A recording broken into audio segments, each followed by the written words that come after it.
dalam teks berita, teksnya itu dimulai dari pembuka sampai penutup ya. Kita sering baca teks berita kan, entah itu di koran atau di media sosial, pasti ada rincian penjelasan tentang suatu peristiwa kejadian berita tersebut. Pernah membaca?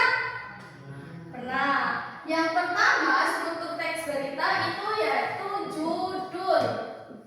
Struktur teks berita yang kedua adalah kepala berita.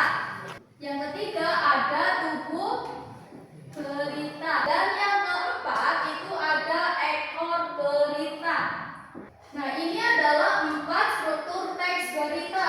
Yang pertama judul. Dalam teks berita, judul itu ditulis harus ringkas, jelas, dan mudah dipahami. Di judul teks berita itu kata pertama harus menggunakan huruf kapital ya. Dalam judul menggunakan huruf kapital. Nah, yang kedua ada kepala berita. Kepala berita ini biasanya yang memuat unsur 5W plus 1H. Jadi, penjelasan tentang adik simbol 5W plus 1H itu masuknya ke kepala berita sini ya. Kepala berita itu yang memuat 5W 1H. Jadi, kerangkaian kejadian tentang apa, di mana, kapan, siapa itu masuknya dalam bagian di kepala berita. Nah, di tubuh beritanya ini berupa penjelasan yang lebih lengkapnya lagi tentang si kepala berita. Jadi lanjutannya, tubuh berita itu lanjutan atau penjelasan lengkapnya dari si kepala berita. Struktur teks berita yang keempat yaitu ada ekor berita. Ekor berita itu nanti yang mencakup atau yang menjelaskan tentang penutupan sebuah teks berita. Jadi ekor berita itu penutup ya. Struktur teks berita itu ada 4. Yang pertama judul, kedua apa? Kepala berita. Yang ketiga tubuh berita. Yang keempat ekor berita. Ini struktur teks berita. Nah, selain struktur ada juga kebahasaan teks berita di bawahnya ya. Kebahasaan teks berita itu artinya bahasa yang ditulis dalam teks berita.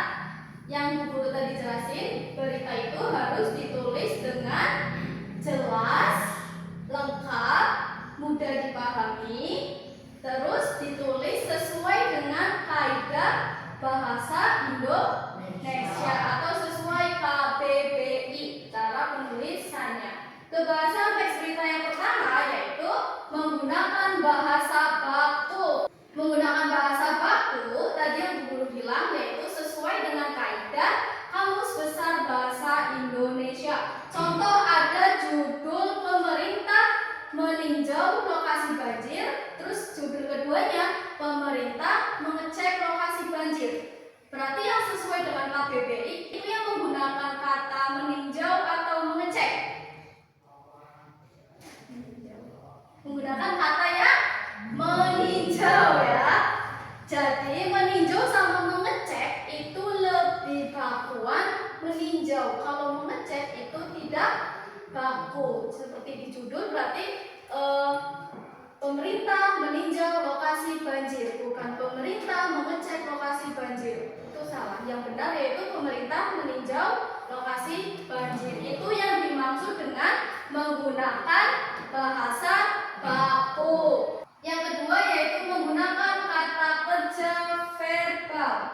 Menggunakan kata kerja verbal material itu artinya contoh, tadi ada kata meninjau, ada kata menangkap, ada kata membangun, dan ada kata membersihkan. Itu kata kerja material. Jadi menggunakan kata kerja kayak misalnya menyapu, atau membangun, atau menangkap, itu semua adalah kata kerja ya. Tahu kan kata kerja? Iya, kata kerja itu kata yang menjelaskan bahwa kalian itu sedang melakukan suatu kegiatan ya atau tindakan. Nah, yang ketiga yaitu ada menggunakan konjungsi temporal. Konjungsi temporal itu apa?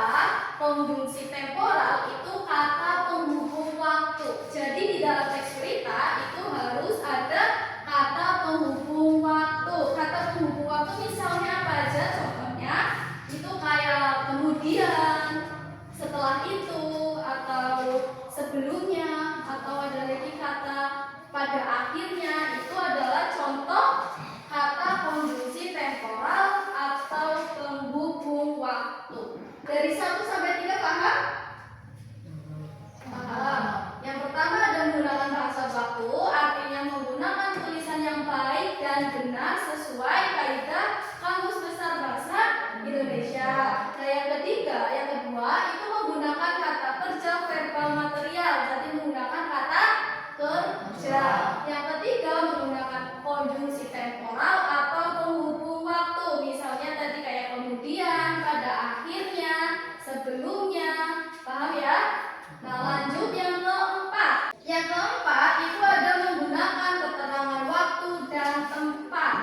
Maksud dari menggunakan keterangan waktu dan tempat, jadi di teks berita itu ada penjelasan tentang keterangan waktu dan tempat. Misal terjadi sebuah gempa bumi di daerah Banyuwangi pada pukul sekian. Nah, itu namanya keterangan waktu dan tempat. Paham?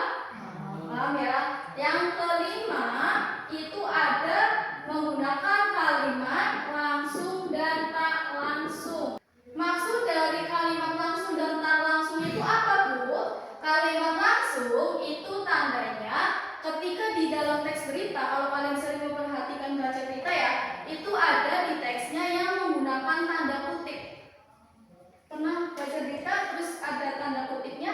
Misal wali kota berkata, terus menggunakan tanda kutip, banjir akan segera ditangani. Terus tanda kutip lagi. Pernah memperhatikan? Pernah? Atau kayak bacaan yang di novel.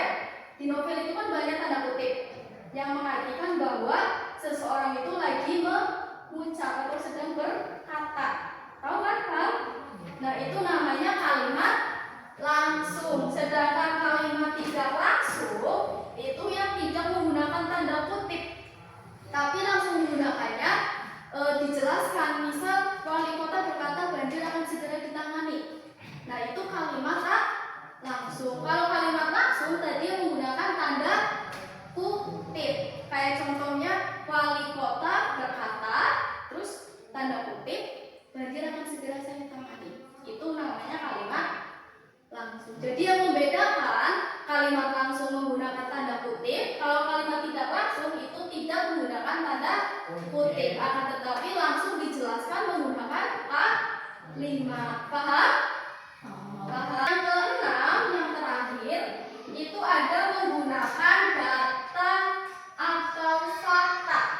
Jadi sebuah teks berita itu harus ditulis berdasarkan data dan nyata. Teks berita itu harus ditulis sesuai peristiwa nyata, peristiwa yang terjadi baru.